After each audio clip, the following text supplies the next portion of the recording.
Бисмиллахир-рахманир-рахим. Қазіргі таңда әлеуметтік желілерде өзім пайғамбармын деп жариялап жатқан адамның видеосы тарауда. Жалпы шариғат бойынша пайғамбарларға иман келтіру бұл иман рүкіндерінің бірі. Және де мұсылман адам бұл барлық пайғамбарларға иман келтіреді, және ақырдың пайғамбары Мұхаммед саллаллаху алейхи уассалам екеніне де иман келтіреді. Алла тағала Құранда Мұхаммед ол пайғамбарлардың соңғысы деп айтады. Ал хадистерде пайғамбарымыз саллаллаху алейхи уассалам мен пайғамбарлардың соңғысымын, мен пайғамбарлардың аяқтаушысымын деп айтылады.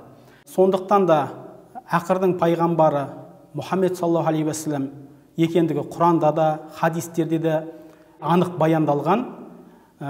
Бұл өзін пайғамбармын деу ислам дінінен шығаратын өте үлкен ауыр күнә болып есептеледі.